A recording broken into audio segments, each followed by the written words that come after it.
So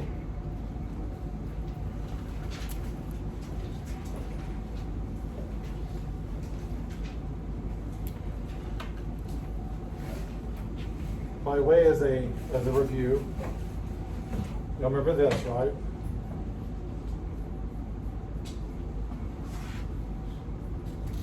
Remember that these are the intermolecular forces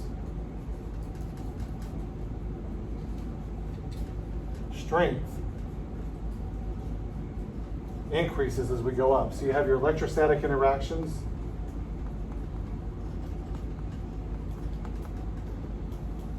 You have either hydrogen bonding or dipole-dipole. You have London dispersion forces, or what I call van der Waals forces. And then you have ion dipole and dipole induced dipole, right? So one of the questions that it's going to ask you in your lab report, if you flip in your hymnals to page, we'll be kind of going back and forth. So what I would do is flip to page 76 and turn that around. And then we'll come over to, where does the lab report start? The lab report starts on page 179. Okay. Yes. So rule number one, when you fill out your, so there's three tables, and there's nine compounds, right? There's a particular order that I want you to do your compounds in, all right? I want your compounds, and this is for you guys too. Your compounds, I want it to be acetone first, methanol second,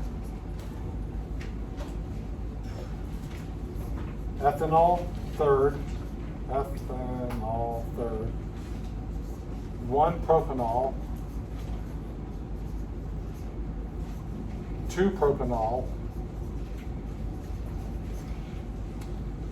1 pentanol, and then I think we get into the N-hexane, N-heptane,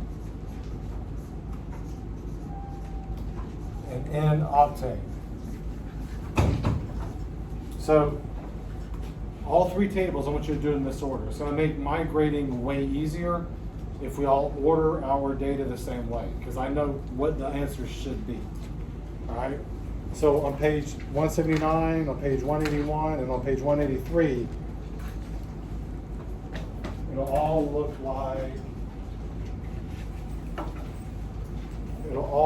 like this. All three of them.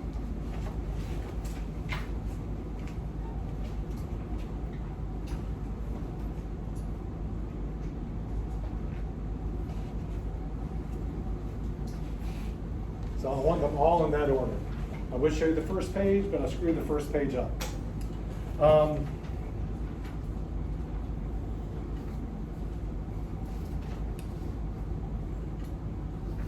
We've gone through the procedure, we've gone through that.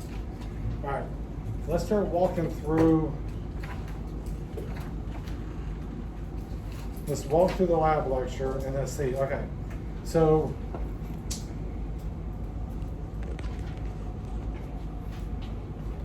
on page one's easy. So you don't order it the way I did it here, order it the way I did on the board. So this is not the correct order. One on the board is. So you're gonna do your molar mass. If you look at the back of your lab notebook, you have a table with all of your masses on there. Now we're only working with carbon, oxygen, and hydrogen, and all three of them are listed out to 3 decimal places. 12.011 grams per mole, 15.999 grams per mole, and 1.008 grams per mole. So when you calculate your molar mass, it'll be out to 3 decimal places. Does anyone not know how to calculate their molar mass? Have y'all gotten past this? Everyone feel good about you just, there's one carbon, you do 12.011, 4 hydrogens, right? Okay. So for polarity, if there's a polar group in the molecule, then we're going to call that a polar molecule, all right? So let's do a couple just to make sure we're all tracking together. Well, I'll do it over here.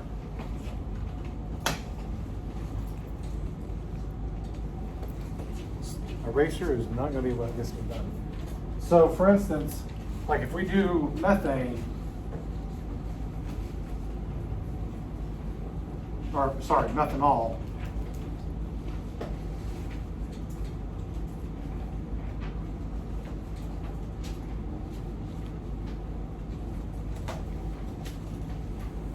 this bond is nonpolar covalent. But these bonds are polar covalent, and because there's these lone pairs of electrons, this is a bent molecular geometry. So if this was a hydrogen out there, this would be polar. This is still a polar group. So even though there's not a these aren't polar compounds. These are not polar bonds. That is a polar compound. If we were to look at, say, I want to erase this in the middle of the board.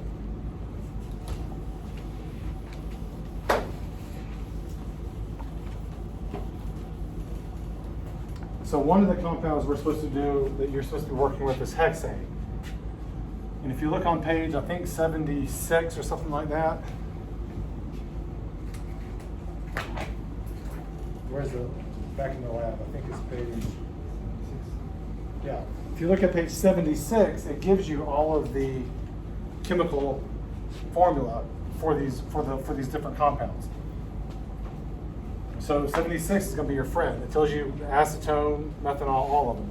So if we look at, say, hexane is CH3, CH2, CH2, CH2, 1, 2, 3, 4, 5, 6, right? So this is like a structural formula for hexane. It can also be written C6H 3, 6, 8, 10, 12, 14.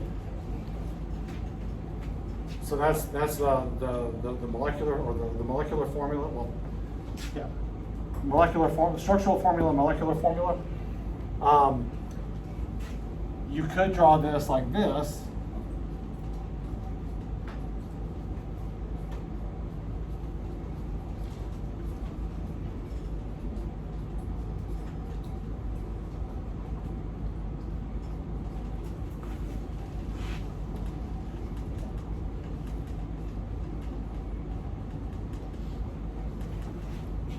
We can draw this with three-dimensional structures on it, so I could draw my arrows and wedges. But these are all non-polar bonds. So carbon and carbon obviously have the same electronegativity. The electronegativity difference between carbon and hydrogen is very small. These are non-polar bonds, and even if they were polar, they would cancel each other out and this would be a non-polar compound. So as soon as you end up with, say, like acetone,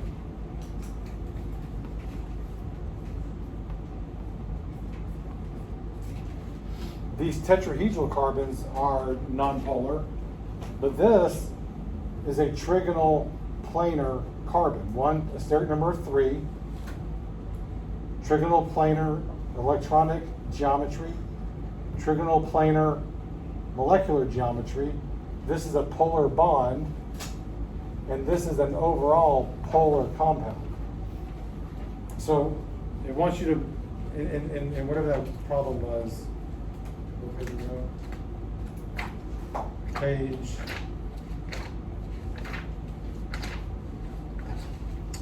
So you'll write the polarity. We just did the different types of intermolecular forces. So what kind of intermolecular forces will this compound have? All of them are those are all nonpolar bonds in a nonpolar compound. What is the intermolecular force that will be here?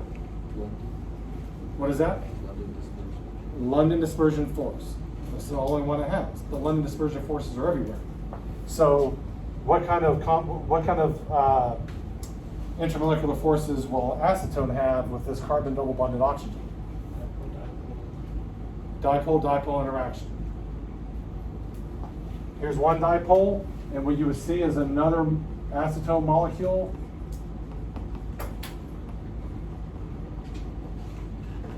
Oriented as such so that those poles match. Now this has the oxygen and the hydrogen. What kind of hydrogen? What kind of hydrogen bonding would this be? This would be hydrogen bonding. Thank you, concussion. What kind of intermolecular force would this be? Hydrogen bonding, right? So this one will have dipole-dipole interactions and London dispersion forces as well as hydrogen bonding. But the strongest molecular force will be which one? Hydrogen bonding. This is going to have dipole-dipole as well as London dispersion forces, but which one's the strongest? Dipole-dipole. This one only has London dispersion. So there's that. Now we do, the next column is a shape around each carbon. So what is the shape around this carbon? Tetrahedron. What is the shape around that carbon? Tetrahedron. What's the shape around that carbon? Trigonal planar. All of your answers for this are only going to have, there's only going to be one answer for all of these except acetone. Acetone will have two answers because there's two different molecular geometries or local geometries around two different carbons. All right? Good on that? All right. So as you get into page 2, we're going to do the skeletal structure. All right, let's do a skeletal structure. Make sure we're all kind of jiving together. All right. So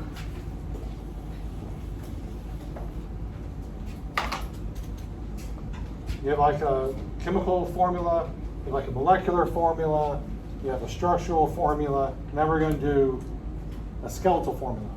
So I'm going to put a point as kind of a training wheels everywhere there's a carbon. So there's going to be 1, 2, 3, 4, 5, 6.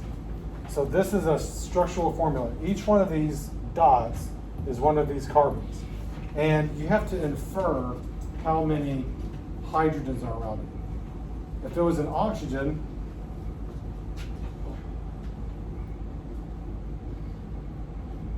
anything that's not a carbon would be drawn the way it would normally be drawn. If I had a compound,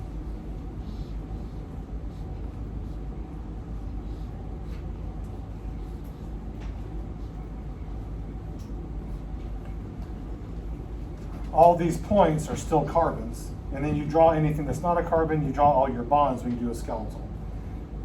And then what you do is you infer, based upon how many bonds around that carbon, how many hydrogens it has. So if you say, okay, well there's one bond here, and one bond here, and one bond here, then there has to be 4 bonds around carbon, so that fourth one is a hydrogen. And you do the same thing here. If there's one bond here and one bond here, then there must be a hydrogen on both of those, or 3 hydrogens on there. Does that make sense? So this is training wheels. The way you would normally do it is 1, 2, 3, 4, 5, 6. And that's it. Okay? So you'll do the skeletal structure for all of these. If there's a hydrogen, so like if we do methanol, it'll literally be a line because there's carbon number 1 and it would end in hydroxide. So that would be methanol. If you did ethanol, you'd have 2 carbons and then it would end in OH, right? So you'll do your skeletal structures. Every single time you're going to take a new initial temperature. You're going to measure your final temperature and then you're going to calculate T initial minus T final. And then you're going to plot that. Did y'all get I sent out an email how to plot this. Everyone get it? Okay. So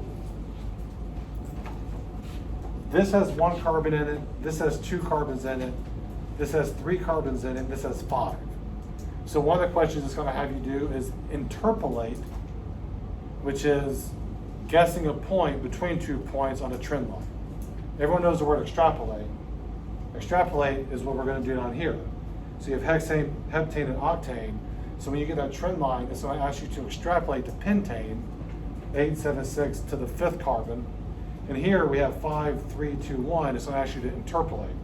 So I sent out a video. You'll graph it. You'll get your equation. You'll plug in the molar mass that you'll calculate. You'll get out a delta T, and then you're going to have questions about that. So based on your best fit line, calculate the delta T for N-pentane and 1-butanol. I explain how to do that in the videos. Y equals mx plus b. X is your molar mass. You'll calculate that by adding up the values in the back of the book for however many carbons and hydrogens there are and oxygen. And then your Y will be there. When you show your work for this, I want you to show your work for both how you calculate molar mass and how you used your trend line to get your delta T. Okay? And then questions 3 through 8, you're going to do in a Word document. So you're going to type up the answers to these. When you do a Word document, I want you to put your question in there, because otherwise I have to keep flashing back and forth. Your goal when I ask you to do a Word document is to keep me from having to flash back and forth. If that means tell me what your unknown is, tell me what your unknown is. If it means give me the question, make my life a little bit easier. So based on your calculations, did N-pentane or 1-butanol have the largest delta T? You'll calculate that. But then you're going to use your understanding of intermolecular forces between nonpolar compounds and a polar compound that has hydrogen bonding to explain why. You're gonna have to know the difference between. So if I do a structural formula 1, 2, 3 thank you. If I do a structural formula for 1-propanol or 2-propanol, you're going to be explaining to me what's the difference between this large, will actually be this large nonpolar end versus a much smaller, 2 smaller nonpolar ends. How does having 1 larger nonpolar end differ from having 2 small nonpolar ends? Okay. Appreciate that, Raj. And then, what's the next one? Acetone is neither an alcohol or an alkane. So explain using your data which one it looks like it's closer to. The structure should be able to explain that a little bit. Which of the 9 have the strongest intermolecular forces? Use your data to determine it. Again, the stronger the intermolecular force, the less of a delta T you get, because more of that heat in the surroundings are used to break the intermolecular forces. Compare the delta T for 2-propanol and 1-propanol. All right, that's the same exact question as number 4. So there's no reason to answer 4 and 7. Just answer number 7. It's the same question. Like, you're going to compare your values and explain the reason why. So just do number 7. Skip number 4. And then why do the temperature of the compounds decrease as molecules evaporate? This is where you kind of have to start using what you know and making it conversational. This lab is like going to Costa Rica. We're going to start using our language. We're going to articulate it. If you have a problem, let me know. And then you can do 9, 10, and 11 on the paper. You're just going to show that you know how many carbons are in this molecule by counting out the ends of the sticks and the intersections, or the little points. So count out your carbons. It's a really easy lab, and that's it. I can't think of anything else. I don't think I have any other notes. Y'all have any questions for me? All right, knock it out of the park.